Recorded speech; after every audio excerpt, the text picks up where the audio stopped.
ประเทศไทยให้ความรู้กู้ความสุข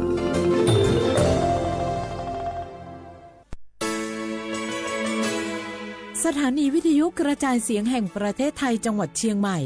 AM 1476 กิโลเฮิรตซ์สถานีวิทยุภาคภาษาชาติพันธุ์แห่งเดียวในประเทศไทยที่มีความทันสมัยเชื่อถือได้สร้างอัตลักษณ์กลุ่มชาติพันธุ์สู่สากล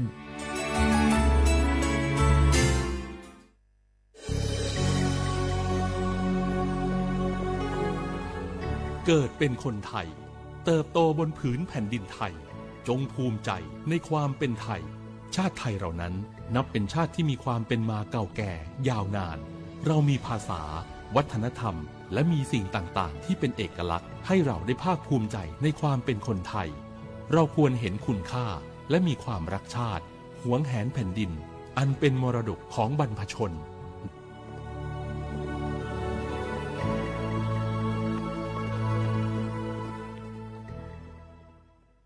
ผู้ใช้สิทธิบัตรทองหรือบัตร30 บาทวันนี้หากต้องการย้ายหน่วยบริการประจำไม่ใช่เรื่องยุ่งยากอีกต่อไปย้ายเองได้โดยวิธีง่ายๆผ่านระบบออนไลน์เพียงดาวน์โหลดแอปพลิเคชันสปสช.หรือแอดไลน์สปสช.พิมพ์ LINE ID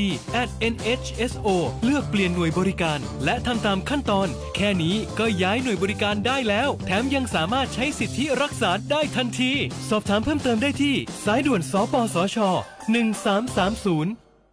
ข่าวดีผู้มีสิทธิบัตรทองหรือบัตร30 บาทที่อยู่ในพื้นที่กรุงเทพและปริมณฑล5จังหวัดนนทบุรีปทุมธานีสมุทรปราการสมุทรสาครและนครปฐมหากเจ็บป่วยทั่วไปพบแพทย์ออนไลน์ได้ครอบคลุม42โรคพร้อมจัดส่งยาถึงบ้านสะดวกรวดเร็วไม่ต้องรอนานอยู่บ้านก็ใช้สิทธิบัตรทองหาหมอได้เพียงเลือกรับบริการกับ4แอปพลิเคชันได้แก่แอป Saluber MD แอป Clinic แอปหมอดีและ LINE Totale Telemed สอบถามเพิ่มเติมสายด่วนสปสช1330เจ๊ขอนี่เร็วๆทางจังหวัดเปิ้นมีประกาศเตือนคนเฒ่ากับคนที่มีโรคประจำตัวบ่ให้ออกจากบ้านเพราะฝุ่น PM 2.5 เกินเกณฑ์มาตรฐานเกือบ300เลยนะเจ๊แดงพอละคือสุดๆเลยนี่แดงเถือกเลยถึงว่ากะรู้สึกบ่ดีมาหลายวันจะจ้ำกับบ่จ้ำอย่าไอกับบ่ไอโอ้ให้มาจามมาไออย่างนี้นี่แล้วก็นั่นสาวๆยังบ่ใส่หน้ากากนี่ฝุ่นนักเน้อช่วงนี้นะเฮ้ยแก่นควันนะแก้วพอแล้วกันนะฝุ่นควันเต็มบ้านเต็มเมืองนักขนาดช่วงนี้แต่เพิ่นบอกว่าบางเตือกับปัจจัยคนไทยเผานะแต่อาจจะเป็นฝุ่นข้ามแดนควันไฟจากประเทศเพื่อนบ้านเขาบ่ได้มีมาตรการเหมือนบ้านเฮานะแกเอาอีบ่ปากันย้ายแผ่นดินไปไกลๆจากประเทศหมู่นี้นี่เนี่ยได้อย่างอันก็ดีกะแก้วคณะตีรัฐบาลกำลังหามาตรการกับประเทศเพื่อนบ้านหมู่เฮาก็ต้องมีมาตรการในการป้องกันตัวเก่าคือปฏิบัติตามคำแนะนำของแพทย์เปิ้นว่าให้หลีกเลี่ยงการทำกิจกรรมนอกบ้านให้อยู่แต่ในบ้านที่ปิดประตูหน้าต่างให้มิดชิดหรือสวมใส่หน้ากากกันฝุ่นอันอย่างประมาณนี้ก็จะช่วยได้ในระดับหนึ่งนะถ้าจะอันวันนี้เฮาแยกย้ายกันก่อนบ่ไปอู้กันในไลน์เอาอากาศดีๆก้อยมาเมากันใหม่แต่ไอ้แก้วปิดบ้านไผบ้านมันเตรียมให้พร้อมซ้อมให้ดีรู้วิธีป้องกันภัยปรารถนาดีจากสำนักงานประชาสัมพันธ์ที่3กรมประชาสัมพันธ์ค่ะ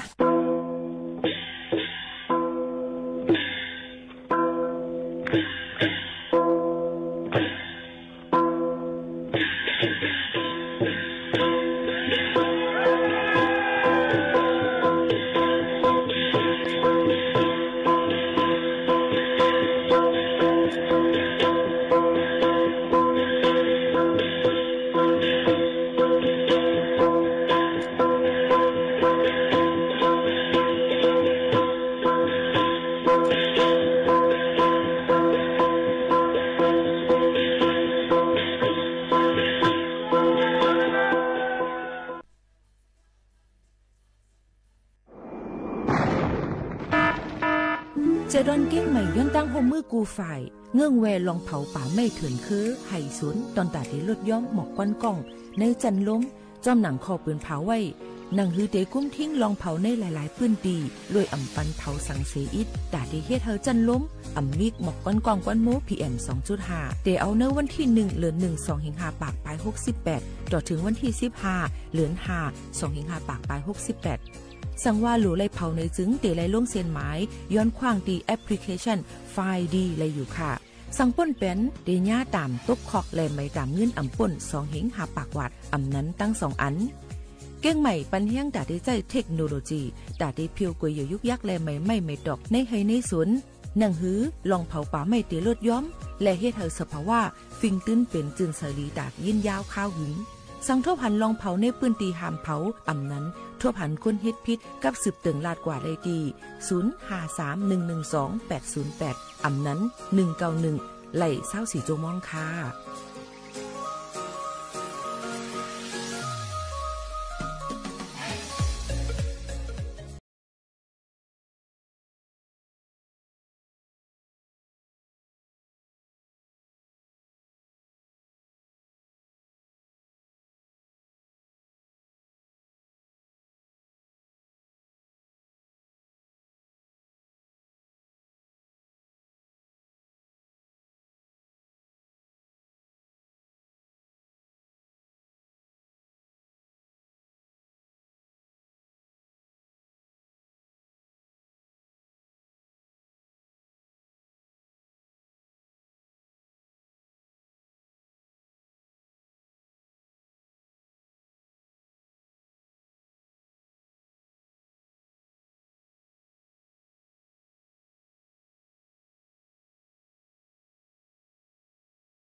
กวนค่ะทบกันที่เนอร์ตอนการ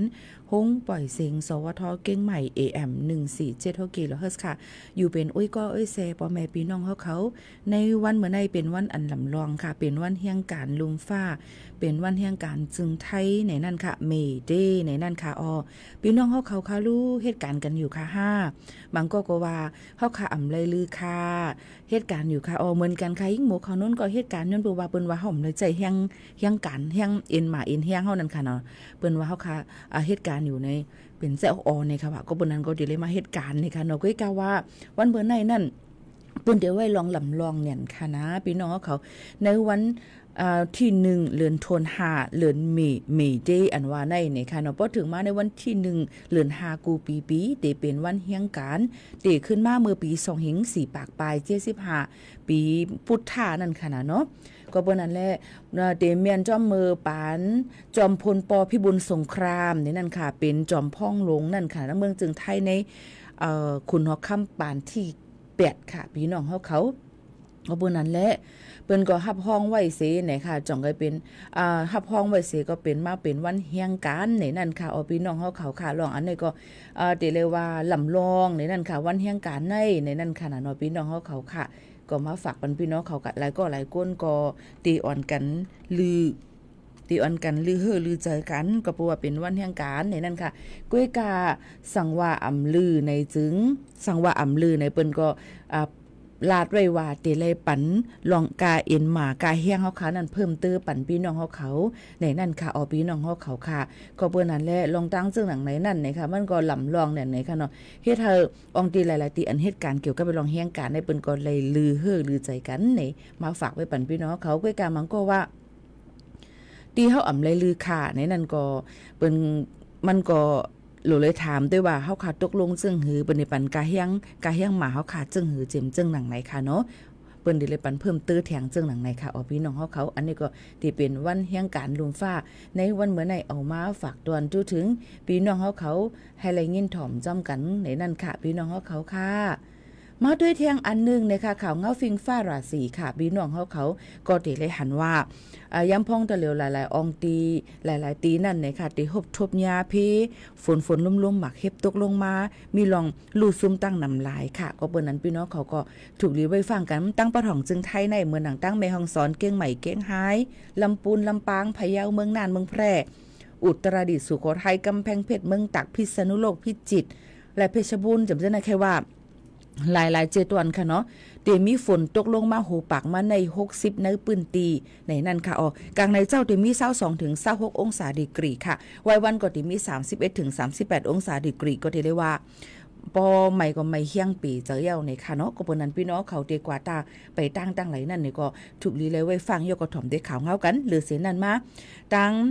เกียงไฮตั้งแม่สายเจอในค่ะตำแหลนดินใต้ไทยตั้งตาขี้เล็กในค่ะเนาะพี่น้องเขาบอกไว้ว่าในหลูเลยฟังกันไว้ก็เพราะว่านำฝนมันตกหมางปืนตีเสมันติล้นล่วงมาเฮ็ดให้น้ำสายได้ขึ้นสูงและติจังน้องไหลพี่น้องเขาอยู่จอมตับน้ำสับน้ำห้วยน้ำห้องเจในก็หลูเลยทางแห่นโคของเอาไว้ตีสูงยก็อองตีมันหลอดพี่ในค่ะพี่น้องเขาเอามาฝากฟังไว้ปันพ่อแม่ปีน้องๆเขาให้เลยฮับพูดจ้อมกันจึงหนังไหนค่ะนะพี่น้องเขาค่ะหนังหือป้อเดคือตั้นหนังหือป้อเดฮับพูดไล่ลองฝนร่มๆมาฮัดำตั้นหูสั่งละมันก็ว่าฝนตกอีหลอนแอดกุ้ยก็ให้หังแลปีน้องมาเลยฐานนั่นล่ะนะคะเมื่อหลายวันปนมาเมื่อตีดังแม่สายนั่นนะคะเนาะกุ้ยกะลองตั้งอันในนั่นนะคะพี่น้องเขาค่ะก็ถูกดีเลยฟังกันไว้ก็เปิดว่านำมันน้องต่างตีมามันก็ไหลลงมาจึงหนังไหนค่ะเนาะก็เปิ้นนั่นแหละเมื่อหนังเปิ้นกดแจดด้วยในนั่นค่ะนั่นก็เปิ้นก็หลูเลยห่างเฮียนกันไว้นั่นค่ะเนาะเกี่ยวกับไปลองตั้งเจอในนั่นในค่ะฝนที่ตกในค่ะในเมษายในวันเหมือนในก็หลูเลยฟังกันไว้จอมจึงหนังไหนค่ะเนาะก็ไกลอย่าไปตกใจป่นตีแหนเผียวอาลาหลูเลยวางแผนแล้วก็ห่างเฮียนกันไว้ในนั่นค่ะเอาพี่น้องเขาหนังฮือป้อตี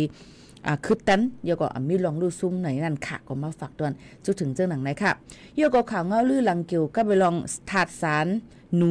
นั้นก็ไซยาไนในน้ำแม่สายเมื่อหนังตั้งแม่สายตั้งเมืองเกียงแสนน้ำสายน้ำโขงน้ำขวางเสียงเจ้าไหนค่ะเนาะตั้งใจตอนเกียงไฮก็เดเลยว่ามีจังหือละเมื่อว่า เมื่อว่านั่นนี่ค่ะพี่น้องเขาวันที่30นั่นค่ะเนาะเปิ้นก็กดจัดด้วยในอองตีที่1นำสายบันทำผาจมหัวฝายนั่นนะคะมีทัศนู 0.14 มิลลิกรัมต่อ1ลิตรนะคะพี่น้องเขาก็ติเลยว่ายังหลูเลยไว้ฟังกันยก็อย่าไปกว่าเล่นน้ำจุกาวงวังในยก็ดูสัตว์นะดูแลเวลาดีกว่าซื้อกว่าหามากินนะคะเนาะยก็อองตีดังที่2นั่นก็ลำเหมืองบันทำผาจมหัวฝายไม้สายนั่นก็ได้อ่ำมีนะคะเนาะยก็ได้มีเทียงตีละละตีดังโขไม้โขมึดกื้อไม้1สะพานมิตรภาพที่1แม่สายนะคะมีทัศนู 0.14 มิลลิกรัมต่อ1ลิตรนะคะพี่น้องเขาก็เรียกว่ามีอันให้แห้งเหมือนกันในตั้งบ้านเมืองแดงนะคะตั้งหลายที่หลายตั้งก็เลยว่าหรือเลยฟังกันไว้อยู่นะคะเพิ่นเอามากดแจดกดทัดด้วยนั่นค่ะเนาะย้อนเปิ้นนั่นแหละพี่น้องเขาก็แต่ที่เล่นนำ5แต่ที่ใจนำ5ที่เฮ็ดจังหือในก็หรือเลยฟังกันไว้จ้อมในนั่นค่ะพี่น้องเขาอันนี้ก็เอามาฝากไว้ปันพ่อแม่พี่ๆน้องๆเขาให้เลยยินถ่อมจ้อมกันแทงเจิงหนังไหนค่ะพี่น้องเขากำในในค่ะข่าวเฮาเทียงหนึ่งอันเป็นดีตกใจตื่นพานนั่นเนี่ยก็เตมีหรือเลยฟังกันไว้มือพองข้าวอึดเฮนหมังปอกมากก็เตปล่อยลูกอ่อนเลี้ยนไว้จำก็เส5จำคนจำเยจำกลเฒ่า5เนี่ยนั่นค่ะก้อยกาไว้จำกลเฒ่าก็อ่ำใจรอดรอดเพค่ะนะย้อนปูว่าแต่เหลียวในมีคนหลักลูกอ่อนเนี่ยค่ะพี่น้องเขาค่ะมีคนหลักลูกอ่อนนะคะมันก็เลยการจ้างให้เอาลูกอ่อนกว่าเหมือนว่าพาไว้ปันเฮาเลยในเขาก็ใครเงินของใจทำขึ้นหลักเอาลูกเอาหลานเขากว่าปันเปิ้นซึ่งไหนก็มีค่ะพี่น้องเขาย้อนเปิ้นนั่นแหละพี่น้องเขาถูกรีไว้ฟังกันเลยค่ะเมื่อปี2-5ปากไป67ปนมานั่นเลยค่ะมีลูกอ่อนหายกว่า3ปาก14ก้อนะคะนำเลยเสปี2-5ปาก66เป็น6ปากมัน6ปุ่นนั่นค่ะเนาะพี่น้องเขาค่ะลองตั้งเจ้าหนังไหนค่ะมันก็แล้วปีในก็ดีขึ้นมีหายแทงเจ้าหนังไหนค่ะเนาะพี่น้องเขาย้อนเปิ้นนั่นแหละมันก็ตั้งใจสิหายกว่ามันก็แย่เปิ้นหลักกว่าหายกว่าเจ้าหนังไหนค่ะเนาะเปิ้นเอากว่าเฮ็ดอีสังแทงเต้เนี่ยก็มันก็เต็มมีมันเอากว่ากล้าขายเครื่องอังกากวนหามาที่เป็นตาเอามาที่เป็นตับเป็นไตเป็นปอดเสียมเสื่องหนังในคาเนาะก็เต็มมีบางพอก็ได้เอากว่าเฮ็ดแทบปีนแทบมือให้เป็นก้นย้อนเจิมเสื่องในก็มีย้อนเปิ้นนั่นแหละลองตั้งเจ้าในพี่น้องเขาอย่าไปไว้เมามางค่ะรู้ล้อมด้วยถึงลูกๆหลานๆเฮาจ้อมเนี่ยนั่นค่ะอย่าไปปล่อยปืนปล่อยแปดไว้เจิงนั้นเนี่ยค่ะเนาะก็เปิ้นนั่นแหละลีกูเนี่ยในค่ะเนาะยก็ตั้งกินตั้งยำลูกหวานในเปิ้นว่ากินข้าวมุ้นเนี่ยกินอันนั้นอันใน5เนี่ยเปิ้นเอามาหยอกแลนสิจ้อเขากว่าก็จังเป็นไรก็เปิ้นนั้นลองตั้งอันไหนพี่น้องเขาหรือเลยไว้ฟังกันไว้นำในเอามาฝากตอนจุดถึงปอแม่ปีๆน้องๆเขาเจิงหนังไหนค่ะเนาะยก็เมื่อในหลายๆอองตีฝนตกต้องใจค่ะพี่น้องเขาได้มันก็เลยว่าเมียนเอาลีเป็นวันลือมันก็ว่าตกก็กาอะไรก่อเหตุการณ์เนี่ยรู้ล้อมได้ถึงป้ายอยู่ลีกันจ้อมขนาดพี่น้องเขาค่ะถอมได้เพียงก้องมันหูถูกเจออันหังเฮียนเอามาฝากไว้ปันปอแม่ปีๆน้องๆเขาในวันเมื่อไหร่ก่อนนะคะนี่เป็นเพียงความเตเฮ็ดหือลืมซื้อในนั่นค่ะเต็มห้องใจจอมเลินค่ะสืบถอมค่ะ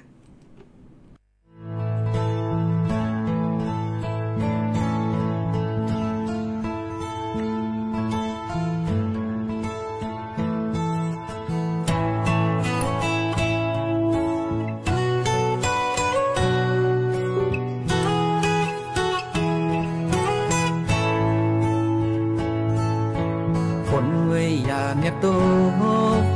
ฟ้าไว้อย่าไปห้องลงไว้ก่อนดูย้อนไปดีเทียงลองตั้งเงาปุ่มก้นสูงหาเนียนพองยามตื่นใจสู่น้องไปผักมือเฮ็ดให้ในโลกอำเสือเมืองก้นอยู่กว่าก็จากปานคือเตมีกาคันวันปนนายมุมมองเลยต่างเฮใจเลี้ยงวันอำนี้เมืองหืบมืดโมตันอมันเธอวายมุงตัวตั้งเดินเหินหักเศร้ามองมืออันหามน้องสาวตั้งเสื้อหมดหาย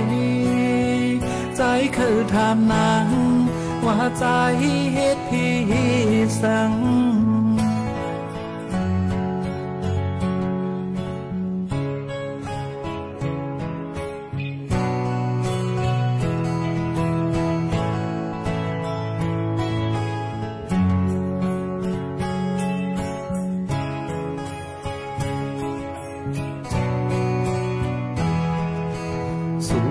ไปผักมือ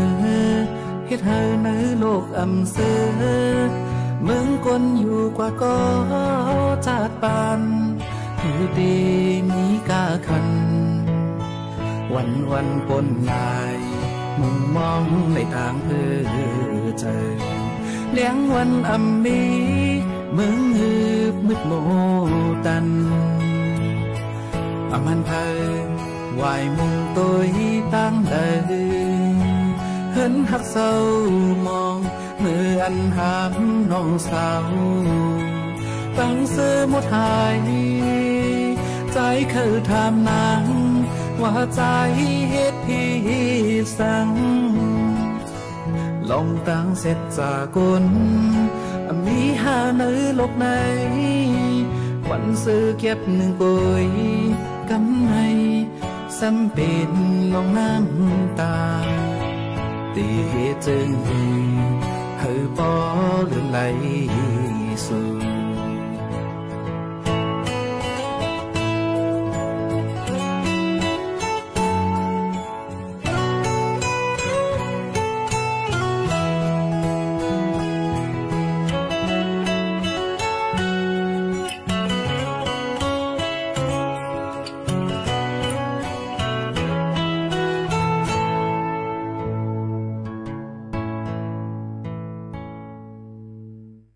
พี่น้องเขาค่ะยินถ่อมเยี่ยวขนาดหนึ่งเพลงความค่ะใจ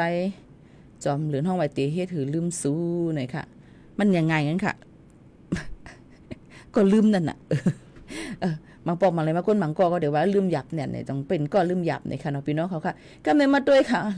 ตีได้อ่านข่าวลีทำอ่านข่าวลีในค่ะเนาะการไฟฟ้าดังเมืองจึงไทยเบิ่นปึงเผาไว้ว่าตีลดย่อมกาไฟเหลือ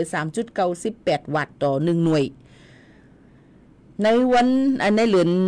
น5ถึงเดือน8 2-5ปากไป68ในค่ะพี่น้องเขาค่ะย่อมากกะเหอต้องหู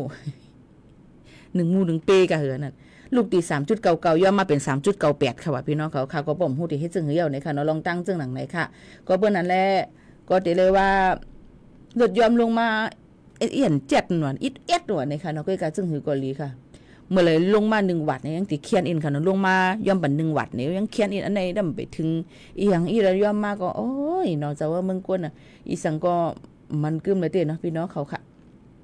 ซึ่งคือกอลีค่ะฟังกันไว้จ้อมค่ะเนาะต่อถึงวันเมื่อในค่ะพี่น้องเขาหลูเลยฟังกันไว้เที่ยงไหนค่ะเนาะในปืนตีแม่อายแม่แตงแม่แจมเวียงแหงเก้งลาวค่ะพี่น้องเขาก็เปิ้นนั่นแหละปืนตีบางปืนตีจะมีลิ้นหยดลิ้นกลลิ้นปังน้ำทมน้ำป่าไหลนองมาเจ็มจึงหนังไหนค่ะหลูเลยฟังกันไว้จ้อมไหนค่ะเนาะพี่น้องเขาค่ะยันเบว่ามันเด็ดพัดเป่ามาดังปอดของจึงไทยก็หลายๆองตีในข่าวตั้ง24โจมองในตีจังให้ได้น้ำทมน้ำน้ำนองไหลพี่น้องเขาฟังกันไว้กูก็กูกวนขนาในวันเมื่อในอันอยู่จอมสับน้ำห้วยน้ำห้องเจ็มจึงหนังไหนค่ะฝากไว้ปั่นกูก็กูกวนในค่ะอ๋อพี่น้องเขาค่ะมาด้วยแทงในนั้นค่ะพี่น้องเขาข่าวเงาแทงอันเปิ้นได้ห่างเฮียนไปขึ้นร้อยสุเทพไวสาบารมีพระธาตุร้อยสุเทพในปี2-5ปากปลาย68ในดังเจดอนเก้งใหม่ค่ะผู้กวนเจดอนเก้งใหม่นายนิรัตพงศ์สิทธิถาวรค่ะก็เลยมอบหมายปันนายวีรพงศ์ฤทธิ์รอดค่ะแก้มผู้กวนเจดอนเก้งใหม่เขาเปิดเป็นผู้อ่อนโหเปิดปางการจัดการปางป้อยแต่ได้ไปขึ้นร้อยสุเทพไวสาบารมีร้อยสุเทพในปี2-5ปากไป68เตจัดขึ้นในวันพัดเตจัดขึ้นในวันที่10ค่ะเดือน5 2ไป25ในค่ะแล้วก็เตมีสังฆาเจ้าโหนากูฝ่ายเอามาได้เป็นภาครัฐเอกชนการหาบการคุณการผู้ถือส่วนหลายอันค่ะเนาะเพิ่นก็ได้โฮมกันตอนตาได้ห่างเฮียนกันจัดลองฟิงไงฟิงทุ่งในกูปีในวันเดือน6มื้อวันวิสาขบูชาในนั่นค่ะเพิ่นก็เลยอุปกลุ่มกันเซในนั่นค่ะพี่น้องเขาเพิ่นก็ได้เฮ็ดในวันเตห่างเฮียนตอนตาเตไปขึ้นร้อยสุเทพก็ย้อนตั้งโฮมมือกูฝ่ายเอามาเตเป็นการตั้งเต้นลองรวมด้วยถึงจอมเซนตาสายตั้ง14องตีการติดตั้งไฟฟ้า2ปันเลี้ยงเฮอเปิ้งบันจอมเซนตาสายตั้งกันห่างเฮียนลดก้าตอนตาเตจอยแถมก้นอันหมัดเจ็บผ้าก้นอันอยู่อำลีกินน้ำมันเมื่อพ่องไปขึ้นร้อยสุเทพเยาก็เจ้าหน้าที่รวมด้วยถึงลองรถเพเขาเจียมซึ่งหนังในนั่นค่ะพี่น้องเขาก็เปิ้นนั่นแหละในข่าวยามกลางค่ ำหมอขาวมองในก็จะมีขบวนแห่นะคะนำสงฆ์พระราชทานพระไตรพระราชทานขึ้นพระธาตุลอยสุเทพในนั่นค่ะเอาพี่น้องเขาเยาก็จะมีไปขึ้นลอยสุเทพในนั่นค่ะก็จะมีว่าได้เป็นรองจอมเซียนตาสายตั้งก็ได้เป็นมีโฮงทานเนี่ยค่ะอันเปิ้นจาก้าเขานำตั้งกินปันพี่น้องเขาก้วยกาซึ่งหือกอหลีเพราะว่าดีกว่าตั้งไหลไปตั้งไหลก็รู้เลยใส่คนลงตั้งไว้ให้มันเย็นแงให้มันเมียนจอมหนังกะลาเทซ่ามันนั่นขนาดเนาะเยาก็ได้ไปขึ้นลอยมันจะว่าใส่ปิดใส่ปอดลงกว่าก็ไปใส่แคบตินส่วนสูงลงกว่าก็ไปไล่ยังรวดลงไปขึ้นลอยสุเทพเข้าตั้ง14กิโลเมตรเตเอาดินลอยคูบาศรีวิจัยขึ้นกว่าถึงพระธาตุลอยสุเทพอย่าไปเอาอย่างการนำค่ะเนาะเอาโฟงเอาซื้อพายังอันดัดกูจังพลตกมังมันก็ตกแต่เสียค่ะในข้าวเหลือน6 ม้วนในค่ะเนาะเยาก็ขดน้ำมันอิดออดก็แล้วในค่ะเนาะพี่น้องเขาค่ะก็เปื้อนนั้นลองตั้งอันในก็เอามาฝากไว้ปันพี่น้องเขาเจ้าเจออันที่ห่างเฮียนกว่าไปขึ้นลอยสุเทพในวันที่10เดือนธันวาคม2เฮงปลายเช้า5ในนั่นค่ะพี่น้องเขาค่ะบ่ถามพี่หมูเขาโน่นว่าจ่องยำไปขึ้นหายามไปกว่าเยาในค่ะเนาะก็ไม่ตีนนี่นะมันเจ็บเพียงนะพอไม่พี่น้องเขามันคันเจอนั่นค่ะเนาะไปกว่าเยามาเป็นก้นขึ้น4-5 วันนี่ค่ะเนาะเนี่ยค่ะคือการซึ่งหือกอหลีพี่น้องเขาก็บอกว่ามีตั้งเป็นโรคกาจับตัวอีสางแก่นแข็งมุนแรงหลีอยู่ในนั่นก็ว่าใครไปขึ้นกว่านี่ก็อ่อนกันกว่าและเยาก็อย่าไปเปียดกุยยุกยักหมักมือค่ะนะผักเปียดไว้ปันจอมเตียนตาสายตั้งอันที่เปิ้นทางเฮียนไว้อองตีเปียดกุยยุกยักนั่นสีกำในก็ย้อนตั้งโฮมมือกูฝ่ายในนั่นค่ะนี่ก็เอามาฝากตอนถึงพี่น้องเขาแทง1 อันค่ะหรือหรือเจอถ่อมด้วยเพียงกว่าหมันหูถูกใจกันแทง1 หูก่อนพี่น้องเขาย้อนมาเจอถึงลูกเมในค่ะสืบมิ้นถ่อมจ้อมกันอยู่แค่ได้เป็นความใจหลงแก้วอันว่านั่นใครอยู่เนาะ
อ๋อค่ะพ่อแม่พี่ๆน้องๆเฮาเขาค่ะยินจมขอบใจค่ะ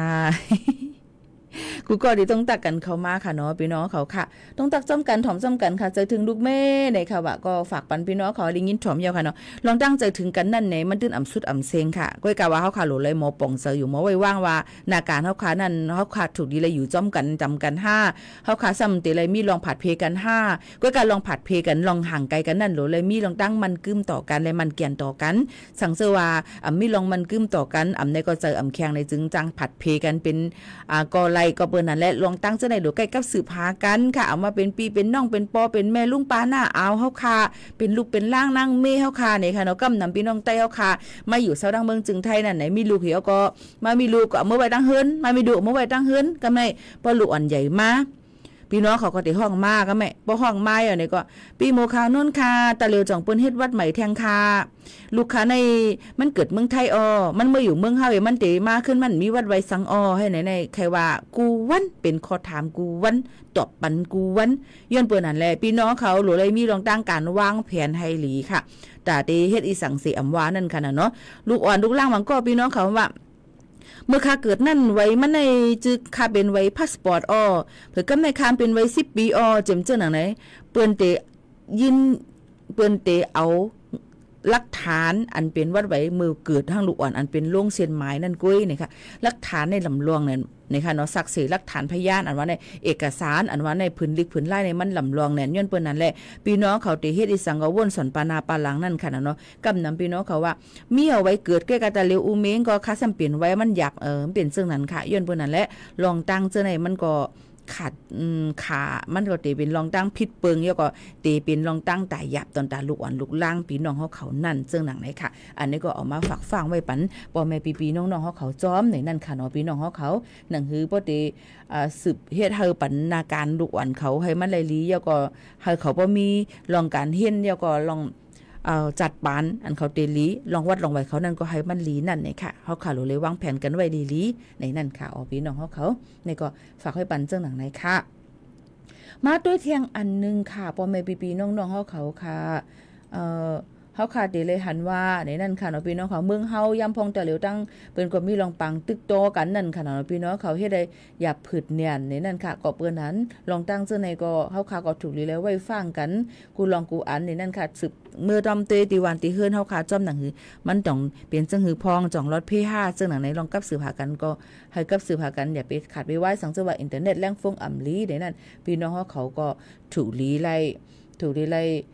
กับสืบหากันหลายรองหลายอันต้องทำกันมืออมฤตกับสืบมาดังออมร่มเลยก็เลยให้ฝากมือดังเฮิรนก็ยังตึกหับส่งข่าวเงามือปันอยู่อ่ำห้างว่าเจิงหนังในค่ะพี่น้องเขาค่ะถอมด้วยทางเพลงความค่ะตั้งหักอ่อนก้นหางลีตั้งหักอ่อนก้นหางจ่าค่ะ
อ๋อค่ะพี่น้องเขาค่ะถ่อมจ้อมกันในตอนการเฮาค่ะดีในค่ะอุบโอจ้อมกันไล่นะคะว่าเป็นตั้งการก็ได้เป็นตั้งเฮิรนสอมนั่นค่ะเนาะมือพ้องเปิดเพียงกว่ามีหมู่ขานนตีซุบตุ้งอยู่นั่นเนี่ยมันเต็มเลยยินป้าค่ะนะพี่น้องเขาได้ว่าพี่หมู่ขานนในยังเสียงอ่ำเลยยินน่ะยินเสียงกว้างว่าใจเฮาค่ะยันบ่ว่า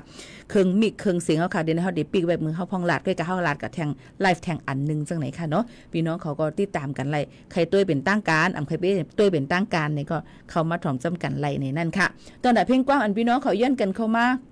ข้าเจอหาปันเนาะคือกะว่าจำหนังคึดตั้นและข้าวยามอันเฮาขามีไว้นั่นจึงหนังไหนค่ะเนาะเฮาขาก็ข้าเจอเอามาฝากปันพี่น้องเขาอยู่ค่ะก็เมื่อนั้นวางๆในพี่น้องเขาหลูเลยฟังกันไว้ลองฝนร่วมๆกันก่อนนี่ค่ะอันอยู่จอมนำจะไหนก็หลูเลยฟังกันไว้ค่ะเนาะหนูกูจังมีน้ำอื่นน้ำล้นมาจึงหนังไหนค่ะอ้อยก็กวยกว่าอะไรไปตั้งไหลก็หลูเลยฟังกันไว้จอมในนั่นค่ะสืบนั่นมาในนั่นก็ยามพองตะเหลียวนั่นมันลำลองเนี่ยนะคะเอามาได้เป็นการเจอลองอยู่สร้างกินเซายำพองตะหลิวนั่นอีสังกกาคันก็ขึ้นนำมาเนี่ยนั่นค่ะพี่น้องเขาก็รู้เลยอ่อนกันแป้งกินแป้งเจอแป้งจ่ายกันตั้งหมดตั้งเสียงเสกัมเนี่ยฝากเตือนทุกถึงกันเจอหนังไหนค่ะเดี๋ยวฝากไว้ปันเพียงกว้างหวานหูถูกใจเหี่ยวค่ะนะอุ้ยลืมลาดค่ะมี1อันค่ะพี่น้องเขาตีเขาขาดเดมาปืนเผาปันพอแม่พี่น้องเขาแทงนั่นเนี่ยค่ะเนาะเดี๋ยวเป็นลองอีสังหลาเนี่ยเดี๋ยวเป็นลองเปื้อนเตหางแฮนทดสอบหางเฮียนทดสอบนั้นก็พึกไว้ในค่ะพี่น้องเขาค่ะพึกไว้ในนั้นค่ะเกี่ยวกับเรื่องว่ามือพ้องแต่มีเพนั่นผ่านดังเซลบอดแคสนั่นก็จะเป็นข้อความมาเป็นเสียงฟ้างไว้ปันพี่น้องเขาซึ่งหนังไหนค่ะเนาะหนังหือบ่ได้ฮู้หนังหือบ่ได้คือตั้นลองเพอันจำเฮาคานั่นซึ่งหนังไหนค่ะอันนี้ก็คัดเสอเอามาฝากปันบ่แม่พี่น้องเขาแทง1อันค่ะเนาะมันจะเป็นเสียงตืดที่จังไหนค่ะตีในฟงพี่น้องเขาค่ะเนาะพี่น้องเขาเอามาได้เป็นสมาร์ทโฟนเอามาได้เป็น Android iOS เนี่ยค่ะก็กับว่าเป็น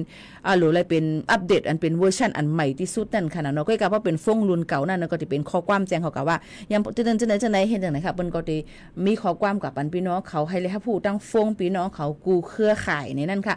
มีตีแล้วตั้งไรกันพวงหลาจังหนังไหนค่ะเนาะพี่น้องเขาค่ะมาตัวค่ะพี่น้องเขาในโปรแกรมที่1ในค่ะจะเป็นในคักตอนที่อันเด็กๆมันก่อนอันที่ปอกวางนั่นค่ะเนาะก็จะเป็นในวันศุกร์ที่2เดือนธันวาคม2เฮงไปสาวหาในข้าวยาม1 โมงวัยวันค่ะ1 โมงเตะกว่า1 โมงวัยวันกำเร็วเนี่ยค่ะก็จะเป็นดังปืนตีสารกลาง7 วันเกียงไฮ้ในปืนตีอุบลราชธานีสุพรรณบุรีสงขลาศูนย์ราชการแจ้งวัฒนะอาคาร A และ B เนี่ยค่ะกรุงเทพค่ะเนาะ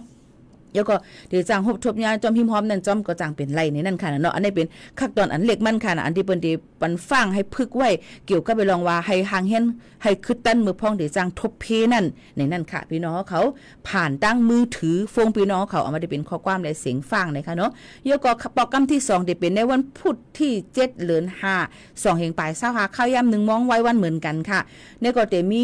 เป็นคักตอนที่อันจันกลางมันนั่นค่ะเนาะบอกกว้างมาทางอีกอันนึงก็จะเป็นดังอำเภอเมืองลำปางนครสวรรค์นครราชสีมาสุราษฎร์ธานีเขตดินแดงกรุงเทพเนี่ยค่ะพี่น้องเขาโปรแกรมที่3ใน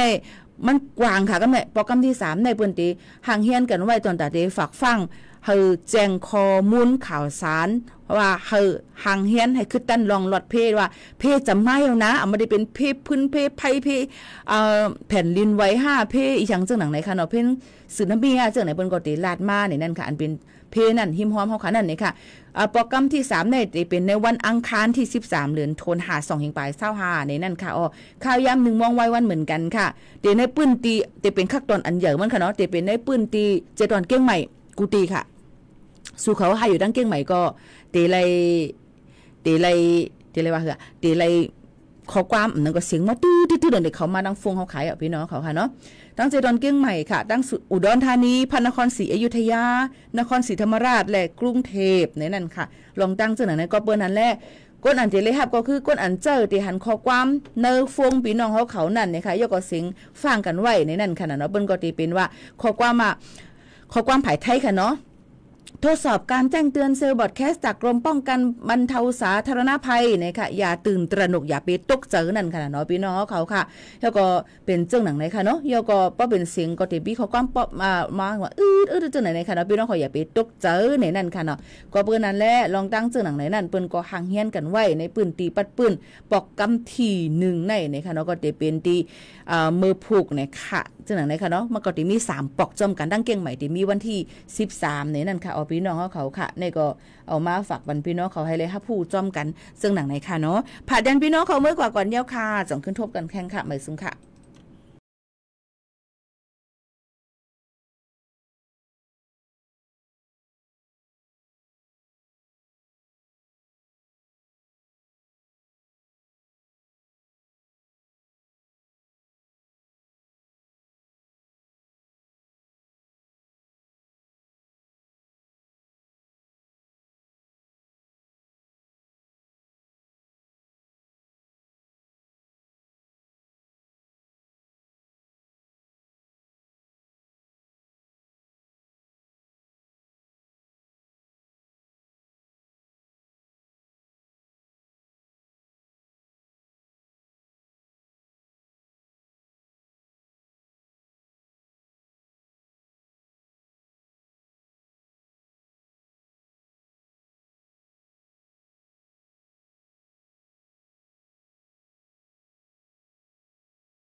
เสียงในเป็นเสียงปันฟังและขอความอันเดเลยหับในวันที่13เดือนธันวาคม2เฮงปลาย25ในพื้นที่เจดอนเก้งใหม่ข้าวย่ำ1 โมงไว้วันอันอยู่ในพื้นที่ได้พึกปันฟังลองลอดเพผ่านตั้งเซลบอดแคสอันเป็นฝ่ายให้กังและลูล้อมเพอำนันป้อพอเตส่งกว่าปันฟังตั้งฟงพี่น้องเฮาเขาอันอยู่ในพื้นที่อันจังทบเพแต่ให้มันเจอเลยว่ากูก็เลยหับข้อมูลข่าวเจียงปันฟังตาเฮาหางเฮียนหับมือไหลขึ้นตันกำเหลียวป้อหูเย้าสืบหมอกลาดในปันจอมอย่าไปตกเจอค่ะนะ